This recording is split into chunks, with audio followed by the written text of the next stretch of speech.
Hello, I'm Jashikins, and welcome to another episode of Jash Reads. Tonight, we are continuing reading Animorphs number 7, The Stranger by Kay Applegate. And I'm sorry for that pause, but I wasn't sure if there was a burp coming out or not, so very sorry for that.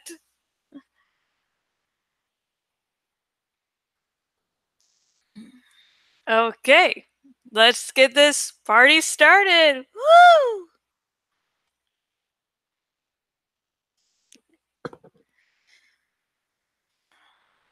I didn't wake up till the next morning when my alarm went off. I was groggy, barely able to read the numbers on my clock. Rachel, are you up? My mom called through the door. Yeah, I'm up, I said. I crawled out of bed and staggered toward the bathroom. Jordan was in the bathroom we share. I went out into the hall toward my mother's bathroom. She was already up and dressed in a tan business suit. She was adjusting her nylons. "You don't look too good," she said, giving me a sideways look. I said, "Can I use your shower?" "You're wearing the clothes you came home in last night," she said accusingly.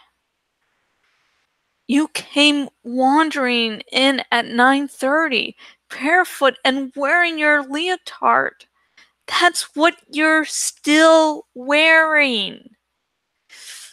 I stared stupidly down at myself. Yes, I was wearing my morphine outfit. My, um, I left my shoes over at Cassie's. I was showing her some gymnastics stuff. "Can I use your shower or not?" Coming home barefoot and falling asleep without even having dinner, my mom said and shook her head. "Rachel, if you are having some problems or something, I want you to talk to me." I did the wrong thing. I suddenly burst out laughing. Problems? No! Why would I have any problems? I giggled and wiped the sleep from my eyes and giggled some more. My mom sighed. "I have an early court appearance this morning," she said. "The Hallinan case. But I want you to stay home tonight. I think you and I need to have a little talk. I know your father has thrown a big problem into your lap. I know this decision is very difficult for you. Can I use your shower or not?" I sighed, no longer giggling. "Go ahead. Make sure Sarah gets on the bus, okay?" I closed the bathroom door behind me and fled to the sanctuary of steaming hot water. It started coming back to me then. All of it. Exploding out of the taxon's stomach. The Elemist's offer. The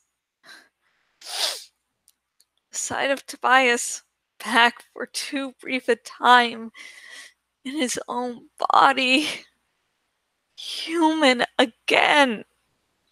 And the battle, a rampaging, enraged bear.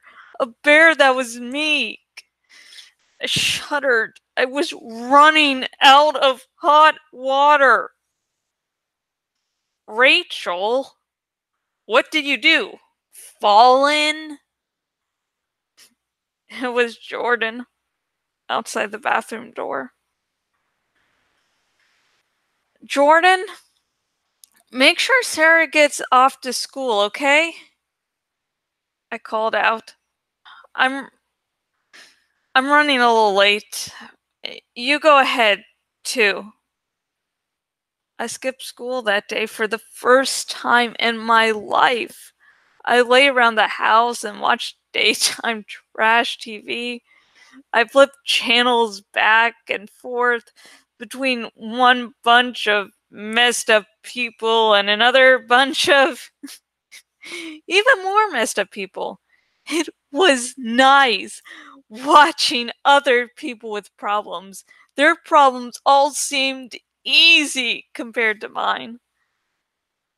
But over electronic pictures of angry people and pulsating hosts, other images appeared. Taxon split open like a torn bag of garbage. The frozen, silent screams of involuntary oaths in their cages. And through all the television noise, I could still hear other voices. The Elmist's voice in my head. We can save a small sample of the human race. And Jake's voice. You are out of control. And my father. To another city, another state. I tried not to even think about everything that had happened the day before. I mean, it was so ridiculous. I lived in two completely different worlds.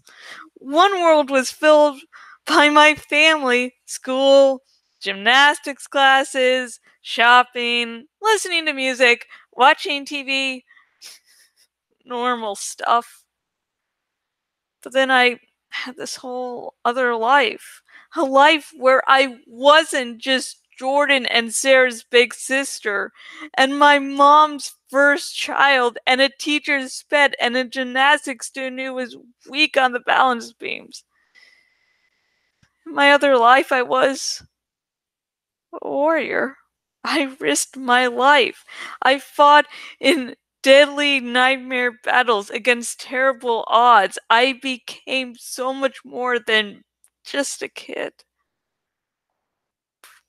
Noon rolled around and I made myself a grilled cheese sandwich.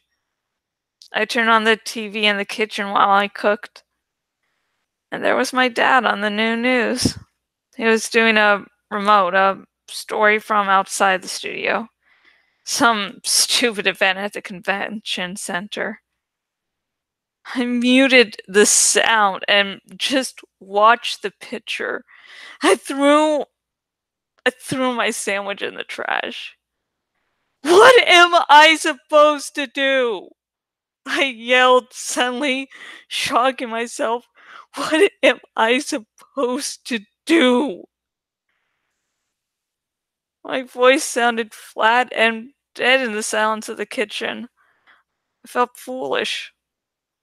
It wasn't like me to get all emotional. I stood there, just staring at the cupboards. The Elmist, the bear, my father. What was I supposed to do? Leave my mom and sisters? Leave my dad? Leave my friends? Leave the whole messed up planet? I imagined going to see my father down at the convention center. Dad, I have this problem. And he would put his arm around me and fluff my hair the way he always did and say, Come on, kid. Don't be so serious. I turned the TV sound back on. My dad was grinning at something. He was doing some chatter with the anchor people back at the station. Hang on, let me read that sentence again, sorry. He was doing some chatter with the anchor people back at the station. Be leaving us soon. And we're all sorry to hear that. But I know it'll be a great opportunity for you. Yes, it will, my father said. Although I will really miss all the I snapped off the TV set. I felt sick inside, like I had swallowed broken glass. I needed to get out of the house. I needed to stop thinking. I went upstairs and opened my bedroom window. Several minutes later, a large bald eagle flew from my window and soared high into the sky. We all hooked up later that afternoon at Cassie's barn. Inside her barn, there are rows of cages in all shapes and sizes, mostly full. Birds are in one area, with mammals separated from them by a partition wall. I guess it makes the birds nervous to be in the same room with foxes and raccoons. Nervous birds hurt themselves, banging around the cages. When I showed up at the meeting barefoot and in my morphing outfit, everyone immediately knew I hadn't exactly taken the bus to get there. Jake and Marco were lolling on bales of hay. Tobias was perched on a crossbeam a few feet over our heads. I felt a stab of pain, seeing him that way again. Axe did not come to these meetings usually. He would have had to assume his human morph, and he preferred to remain in Andalite form as much as possible. "Hi, Rachel," Marco said, looking amused, but also a little wary. "What have you been up to? Or maybe I should ask, what have you been?" Cassie was busy changing the bandage on the wing of a sad-looking kestrel. "Hey, Rachel," Cassie said. "Give me a hand here, will you? I didn't see you at school today." I went and held the struggling bird as well as I could. Kestrels are small falcons. This kestrel tried to take a bite out of me, but he was too weak to do any damage. I felt kind of sick this morning, I told Cassie, so I stayed home. "But you felt better this afternoon, huh?" Jake said. "So much better that you decided to morph? How did you get here? Just out of curiosity." Cassie was done and took the kestrel from me. I turned to look Jake in the eye. "I flew. Is that okay with you?" He glanced at Cassie, then at Marco. That bear you morphed yesterday. You went to the gardens and acquired that all on your own, didn't you?" "No," I said. "I met that bear at the mall." "Okay," Jake said. "And today you ditched school and end up morphing whatever you morphed." "An eagle," Tobias said. "I saw a bald eagle riding the thermals this afternoon. I should have guessed. It was up for too long, acting like a buzzard. A real eagle would have perched after a while. It's so nice knowing I have privacy," I said sarcastically. "That was about noon," Tobias said. "If you came here in eagle morph, that would be more than 2 hours. You must have demorphed, then morphed again." Jake looked at me sharply. "You spent the whole afternoon in morph?" "Yes, mother," I said. Jake jumped up and stood right in front of me, his face just inches from mine. "Don't give me your sarcasm, Rachel. You are acting really weird. That's everyone's business, because if you do something stupid, We could all end up paying the price. You go and acquire Grizzly. Without backup, you could have been killed. So what? I shot back. You heard the Elemist. We're doomed. It's going to be Yerkes 1, Human 0, we lose. So who cares about anything? Who cares if I skip school to go flying? Suddenly, Jake just sagged. I don't know, Rachel. I don't have any answers. I'm sick of trying to have answers. You decide. I don't want to argue with you. I don't know what your problem is, but you know what? You deal with it.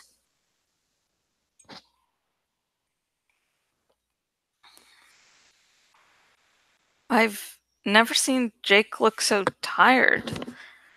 One minute he was being strong, sensible Jake, leader of the Animorphs, and the next minute he looked exhausted.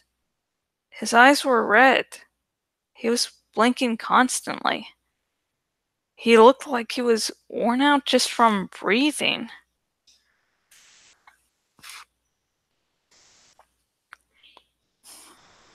My dad wants me to move out of state with him, I said.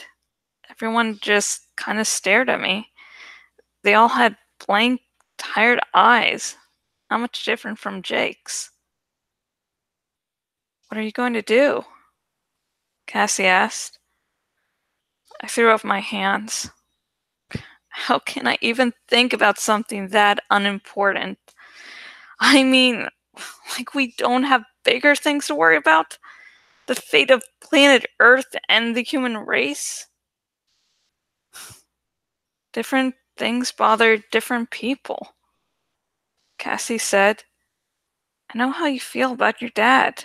He's a jerk for dumping this on me, I said loudly. I mean, it was weird. All of a sudden, I felt like I was choking, like I was ready to explode, like my brain was spinning out of control. It's like, what am I supposed to do? I yelled. After what happened last night, after all that, I have to decide who I want to hurt. My mom or my dad and you guys? And come on, Rachel, Marco said kindly. Take it easy. Come on. You're Xena. No, I'm not some stupid TV character. I'm not some comic book, Marco. I'm scared, okay? Just like all the rest of you. I'm scared of what almost happened to me last night. I'm scared just knowing that place exists down there. I'm scared about what happens to me. I just wanted to run away, but I didn't think I could. So I was brave because that's the way I'm supposed to be. But now everyone's going, oh, just come live with me and we'll go to ball games. And hey, forget moving to another state. We have a whole other planet for you. And the more exits I see, the more scared I get, all right?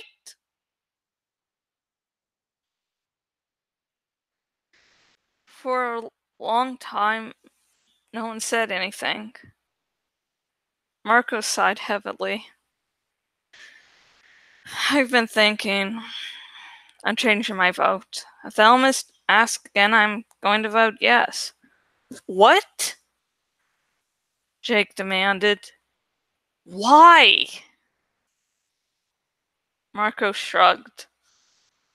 Rachel's losing it. If she loses it, how long are the rest of us going to last? Shut up, Marco. I'm not in the mood for your jokes, I said. Me neither, Marco said flatly. You know how much sleep I got last night? About an hour. nightmares. I was a zombie in school today. I felt like my skin has all been rubbed with sandpaper. I'm jumpy. I'm scared. I'm stressed. It's going to happen, Jake said.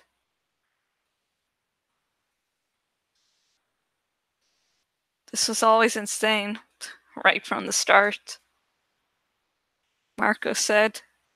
A handful of kids fighting an alien invasion. Look what's happening. Tobias is trapped in a morph. Rachel is starting to use morphine to get away from her problems. The other night, I woke up in bed and I didn't know what I was. I didn't know if I had hands or fins or claws or talons. Maybe you and Cassie are immune, Jake, but I doubt it. We can't give up, Jake argued stubbornly. All we ever do is lose, Marco said. We annoy the Yerks. May we blow up the ship or have some little success. But the invasion marches on, and all we ever do is barely escape with our lives. We're like some baseball team that never wins a game. And now, according to the Helmist, we know it's going to be a whole losing season. We aren't going to the playoffs. I don't care, Jake said. I'm not giving up. Jake, Cassie said. See this? She held up her left arm and pointed to a scar above her wrist. I got this from a raccoon. The raccoon had been caught in a trap. Its leg was broken. I was trying to free it so I could save it. It bit me. We're not raccoons, Jake said. Aren't we, compared to the Elmist? Cassie said. Isn't it just possible he's right? That what he's trying to do is save at least a part of the human race? That he's just trying to get us out of the trap and fix our broken bones? Cassie's right, Marcus said. If the Elmist wanted to hurt us, he could just destroy us. You know it as well as I do. Fine. I'm going to let him get my leg out of the trap. But I have some conditions first. There are some people going with me. But the Elmist can save those people along with me. Then I have to say yes. Marco looked at me. Then Jake and Cassie and Tobias all looked at me. The vote was now 2 against 2. It was the deciding vote. It would mean no more battles. It would mean that somewhere, wherever the Elmist took us, there would be no job in another state for my dad. There would be no more painful decisions for me to make. I opened my mouth. I started to speak. I promised I would ask you again. Oh, Marco said. I will show you what you need to understand. And end of chapter. Yay! Nice, happy chapter. Oh, God. After Rachel's little speech to Marco saying, not a comic book, Marco, sorry, Rose, there's actual roses there. I like to say sorry to inanimate objects and any living object. But anyways, I got sort of exhausted by Rachel's speech to Marco going, I'm not a comic book, I'm doing this, I do... I'm an actual person with feelings and fears like everyone else, but, I went down to the Eric pool because everyone expects me to be brave.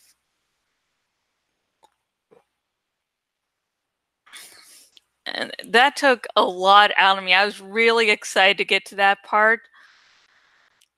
it I liked that little speech. I liked letting out all that energy. And then I was so exhausted afterwards. That's why Rachel suddenly is sort of seems to be in daze whenever she's narrating something. Because I'm like, yeah, I'm just exhausted. I'm just going to coast on out of this chapter here. So yeah, I tried to give the other characters more energy because with Rachel I was using the excuse of, oh yeah, she's exhausted from giving that speech about finally coming out and, basically taking off all her armor, and that would be exhausting for her. And no one else really had that same excuse. I mean, there was Marco though that's like, oh fuck it, fine. So yeah, the next chapter. So yeah, be prepared for some nice shenanigans in the next chapter. And when I say nice shenanigans, I mean not really nice, happy, and fluffy. God. But anyways, I do find it funny that everyone's like, oh, Tobias is an emo hawk and lulz, and it's like this Rachel book is so fucking sad. And she's going over things in her mind. Like, even Tobias's first book, Animorphs number 3, was not this fucking depressing. I mean, he had some sad parts, but they felt more interspersed than with Rachel's like, hey, okay, there's a chapter where I'm not thinking about this, and then ta-da, we're back. But yeah, what do you think? Do you think people should really talk about how sad Rachel is in this book more? Because I don't feel like they really, really do. I do like that Rachel finally admits to the group what's been bothering her. Like, she's been bottling her feelings up, and then finally she's just like, okay, here's what's up. And then Jake sort of shows his exhaustion. He never really, I think, until near the very end of the series, never really steps in his role as leader. So he's been growing as a leader, but now when everything turns to shit, he's like, oh, I don't fucking know. You do whatever you like. Yeah. Poor Jake. Look at all these Animorphs having fucking PTSD this early on in the series. I mean, Rachel is, staying home using morphine to get away from problems. Marco's just like starting to give up. Jake's starting to give up. I don't know about Tobias, but definitely, but Cassie is like, oh, Elmas is an environmentalist, so why not? Yeah, God, they are my little babies. So, what did you think about this chapter? What do you like? What didn't you like? What do you think it says about blah blah blah? Comment down below. I'm sorry. I think I was going to say something, but then the words were like jumbled, so I'm like, I'll just do blah blah blah. Comment down below. And please remember, no major spoilers. As someone, if you're someone who has read the entire series, you know there are some big twists and turns, and you should encounter them without knowing they're coming. So, I'm really hoping people get into this series via these videos so that they may like, oh, I sort of heard Animorphs before, and then they click on the video like, oh, this is actually much better than I thought it was going to be. And so I really don't want, the newcomers to be spoiled. But if you do want to talk spoilers with me and you're on the YouTube's, link in the description to my Tumblr Askbox, and, spoiler away. Tell me about your favorites, fan theories, favorite characters, blah, blah, blah. I'm really liking that phrase tonight, aren't I? And if you are one of those newcomers to the series, hi, I don't bite, I am extremely friendly. And if you're wondering, where can I get my very own copy of Animorphs number 7, The Stranger by Kay Applegate? If you're watching on the YouTubes, link in the description. If you're watching on my blog, link down below, and both links will take you to where you can buy your very own copy of Animorphs number 7, The Stranger by K.A. Applegate. Woot! Let's see. If you're watching this on the YouTubes, please like this video. I believe that does help affect the YouTube algorithm, which means more people will be able to view me. Yeah, well, everyone's already able to view me, but increases the likelihood that I'll probably be in a suggested video or whatever, so yay! And remember to subscribe, because I'm going to continue reading the entire Animorphs series. So, if you want to keep on with this Animorphs awesomeness, just subscribe. And if you're watching on my blog and watching on the desktop version of my blog, please choose the follow by email option. If you do that, you will never again miss a blog post from me. I just don't do these lovely Jash reads. I also do, little bits of fanfic, short drabbles, reviews, longer essays focusing on certain topics. So, yay! Oh.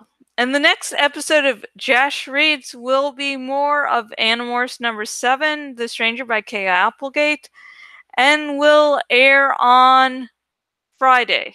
I was about to say Monday. I'm like, oh, wait a minute. So yeah.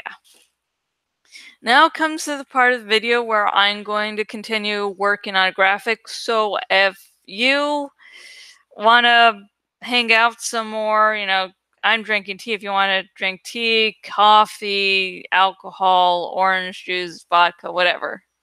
So let's share. Ta-da! Okay, sorry, I have to click on a few things on my end that you probably can't see. Okay. Live, your screen sharing, live. Okay. And double checking the live. I don't know, I just like, if I don't, check it about 50 times, then maybe it's, well, I'm just seeing things. Okay, live. Okay, so this graphic is the show on one layer, what both are actually like and why they aren't compatible. You see, Don't Call Me Lord Snow, and this is I Will Take What Is Mine with Fire and Blood, showing the need to rule, and he's like, nah, I'll just fucking hang out. And then the things that are, would definitely really stand between them. Child, with all the heavy-handed foreshadowing, if Daenerys is not pregnant, it will be one of the biggest fucking plot twists in TV history. So, and, the child isn't why, John's going to be like, what do I do? It'll be the incest. He'll find out that he just fucked his aunt. So it's like, So this layer right here is the actual things of why they wouldn't be compatible. And now the trick is to find things that seem to show why they are compatible. Like, because on one hand, okay, again, I don't like the show's version of John Danny, but, I'm hoping for a much better version of the books, or else I'm just going to have to resort to fan fiction during some time just to get a better version of these two. But anyways, there are, so just to get that out of the way, there are ways that they are not compatible. Fire and ice. Huh, get it? They're not compatible. But yet people can look at them and go, and just forget why they aren't compatible. why they wouldn't really be compatible. But why people will ignore these signs of, oh yeah, this would definitely not work out. This would provide too much tension, and then they go, oh, look at these things. These definitely will show that they can actually be compatible. I don't know what you're talking about.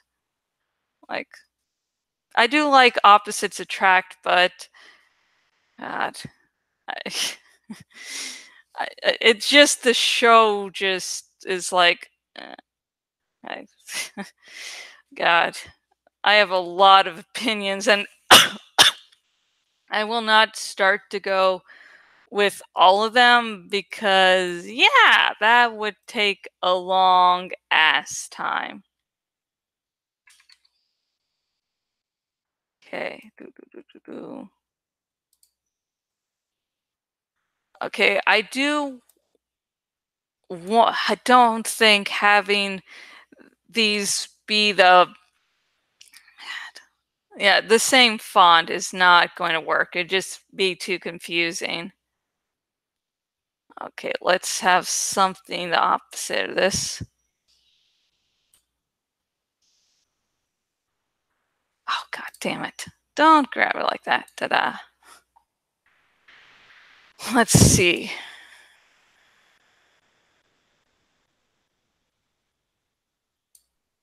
Let's see. I'm trying to do some things that will probably not work.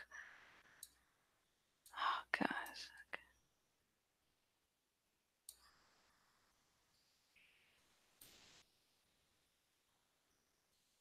So, right now I'm working on the thing that people. Shit. Hang on. Let me actually just finish this before I go into rant, or else I might have to explain things twice. I mean, I won't have to, but that's just the way my mind will probably work. Oh, hey, I think I need to do this again. Oh, gosh. Okay, now it's also positioning the words so that they sort of go over these background words, but still make it visible. I get. I just realized that problem. I just realized that problem after I ended the last episode. I'm like, wait a minute. I don't think I was really thinking there. So it's sort of distracting.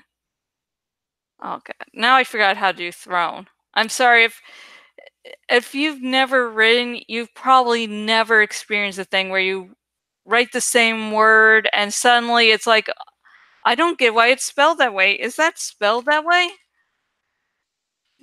So yeah, it's a writer feeling. Okay.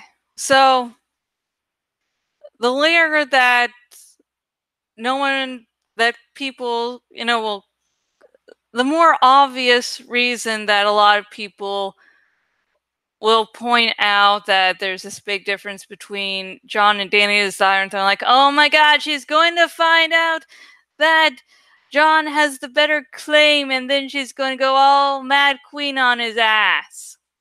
It's like that wouldn't really. I mean, that does seem like a big thing until you consider he doesn't really give a shit about being king. I mean, he just fucking easily gave up his kingship to her last season, so I was like, I don't think that'll be that big of concern. Oh no, there's not. But the real big dividing factor that does stand between them is, Daenerys is probably pregnant with a child that was conceived in incest, which will be like, John will be like, I don't know what to do here. So yeah, that will be the more obvious. Okay. Let's see. Let me try to pick out something that makes it seem like Daenerys and Jon are totally compatible. Like there is no tension between them. It's like, just at least just. God damn it! It's really hard to. God damn. Okay. famous Daenerys Targaryen. Oh, I forgot the quote. I was like, oh, that's a weird ass search result. Okay, so I guess, goddamn, try to explain this again. John and Danny aren't as compatible as people like to believe. And so that's what this image is showing, that they aren't these star-crossed lovers that are perfect for each other, that there are problems. God damn it, it takes me about 50 minutes to figure out what I meant to say in the first place. Dragons are grown, almost must die, I'll take what's mine. Fire cannot kill a dragon, no one will take my. A man who fights for gold can't afford to lose a girl. I'm Daenerys Stormborn. And I swear to you that those who would harm you will die screaming. That was a great speech at the end of the season. Dracarys, I will say that my favorite part is when she was like, oh yeah, I'll totally hand you my dragon. And yeah, that was awesome. Turn to the slap. It seems to me that queen who trusts no one is as foolish as a queen who trusts everyone. I'm not your little princess. I'm no ordinary woman. My dreams come true. I'm the blood of the dragon. You are small men. None of you are fit to lead Dothraki, but I am, so I will. I will say that I was sort of disappointed when she was captured by the Dothraki about how easily she got out. I sort of figured like this is a perfect way for her to learn humility, because if you're going to be a good queen, a good ruler, you need humility. But then, you know, fuck it.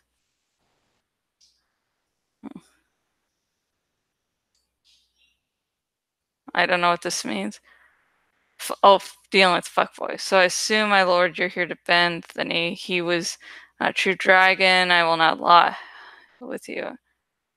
Or small men of your fit. This one's at the top.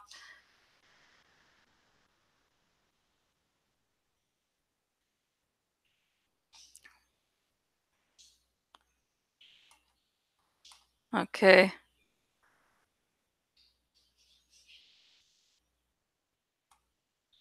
Sound them. This. Okay, hang on. I found the quote I think will work perfect. I will break the wheel. Hang on. Break the wheel.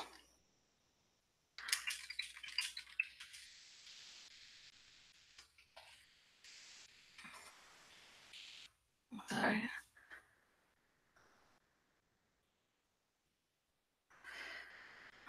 I will say this, the breaking the wheel speech sounds great.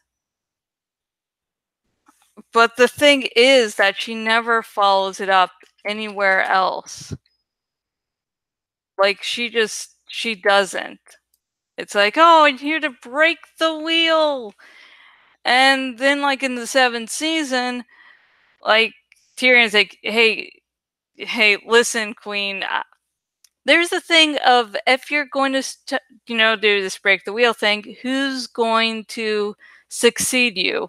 You know, she might die. And then she just brushes him off. And I think we're supposed to think he's, like, trying to usurp her, when it's like, no, that's how he's the long-term planner. He's like, okay, if you die and there's no one to succeed you, then shit will get real. And it goes, okay.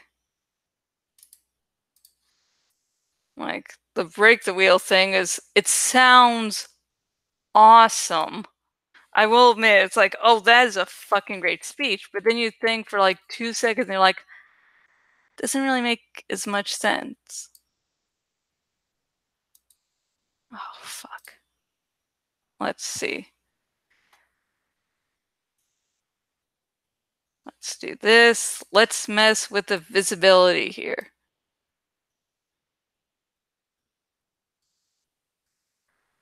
Okay. Wait, orange. Let's try to do orange. I'm not going to. God damn it.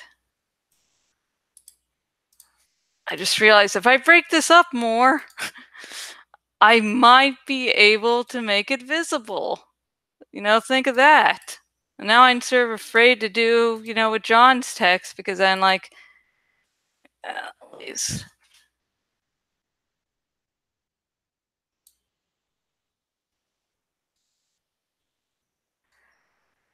I'm not going to shit. I'm not going to shit. I'm not going to stop the wheel. I'm going to break the wheel.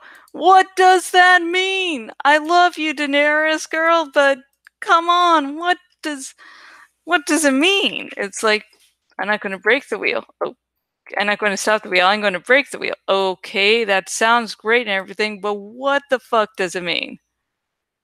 If anyone has any theories about the break the wheel thing, I would love to hear it because honestly, I am just so confused when it comes to that point. It's like, it seems cool. It's like, oh my god, it is a great moment in television history. And I did like with one of the Game of Thrones season 7 trailers that they did play off that. It's like, oh, here's one of the best lines.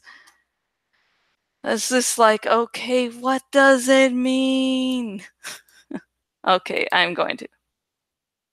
Okay, just making sure of where I stopped so I can continue to write. So yeah, I guess since I can't really keep on talking about Game of Thrones, I guess I'll talk about my life. Yeah, earlier today, I had this, like, I think it was Friday or Saturday, this bill came that, seemed like way too much for an ER visit. I mean, I know I'm poor as shit, but at the same time, I didn't think I was that poor. And so we ended up calling the emergency room, just the hospital, just to see see what exactly was going on. And then they're like, oh yeah, your insurance doesn't cover ER visits. And then we call the insurance and they're like, oh yeah, they must have forgot to file something because we got everything here.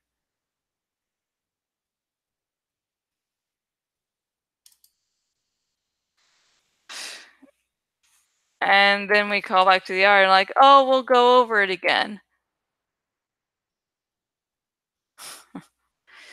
Ah, shite. Let's see. John about. I was drunk for most. Oh, God, I love this.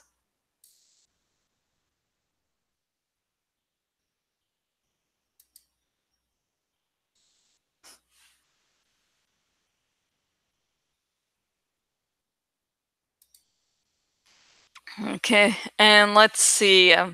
God, I'm continuing to watch Daredevil. And it is still awesome, and now I'm just reading and starting to get distracted. I admit, I'm starting to read, like, you look a lot better brooding than I do. You make me feel like I'm failing at brooding over failure. Yeah. I love Tyrion, even though he may have people say, oh yeah, he doesn't seem to be as well written a character before. At least he does have good lines. Okay, let's do it. On to Jon Snow. He's too little for me. I love that, like, the last season, Jon calls Daenerys Stanny. Now, in the fandom, that's common, but the last person who called Daenerys Stanny was her abusive brother. So Jon's able to get one of her dragons killed, use a word that reminds her about her brother, and still get laid. It's like we're working on Star Wars Episode 2 logic, I fucking swear. Ah, damn it.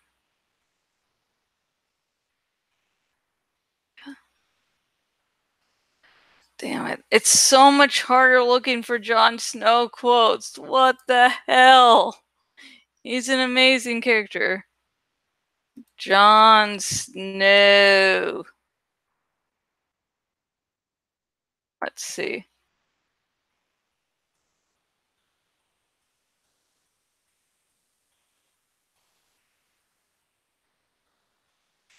Okay, let's see. Let's see. Jon Snow quotes Battle of the Bastards. Damn, I know this is going on way too fucking long. Oh, god damn it. Okay, give me quotes. Give me quotes. Did you know? Quote. Aha, here we go.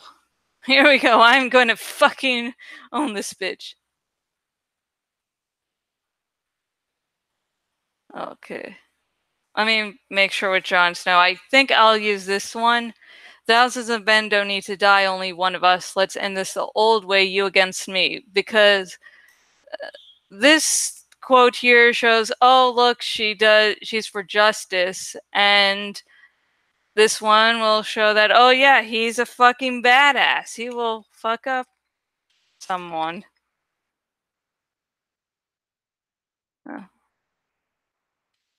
Any advice, don't die.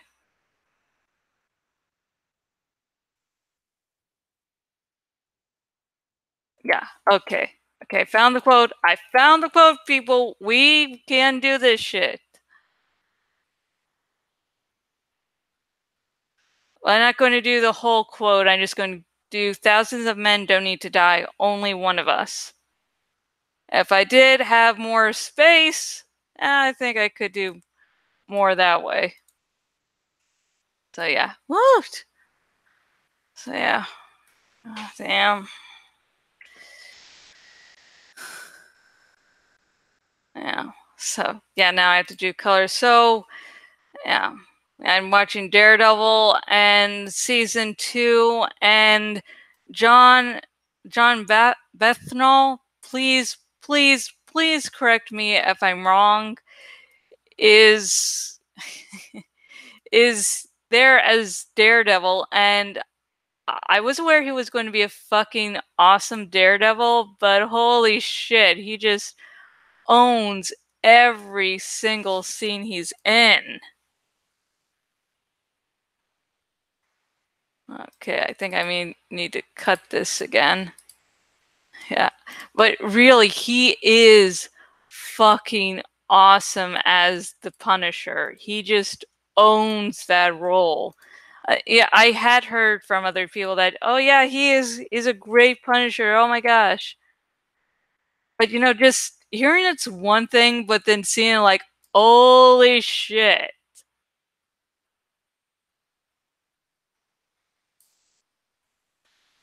Thousands of men don't need to die.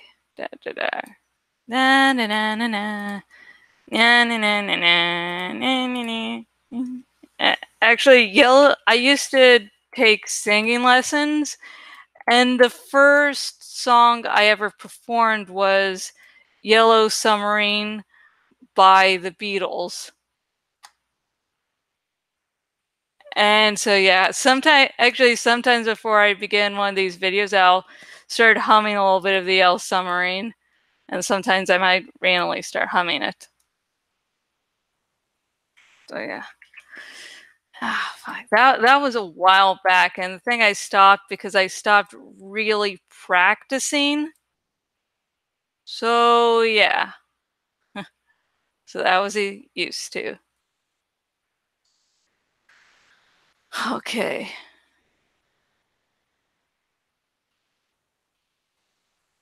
I think I might try to block it a little bit. I can't really do much with blocking this one. Oh shit. Shit. Man up here is trying to escape. It's like, no, save me! I caught you, you little bastard. Okay. So, ta-da! We finished it, folks. And again, it took me maybe 15 minutes to describe this. But the thing is, the showing that while there, fuck, I'm going to probably change what I'm I have one single meaning, but it's, for some fucking reason, it's really hard to describe it. There's elements that, you know, they are like one another in certain aspects.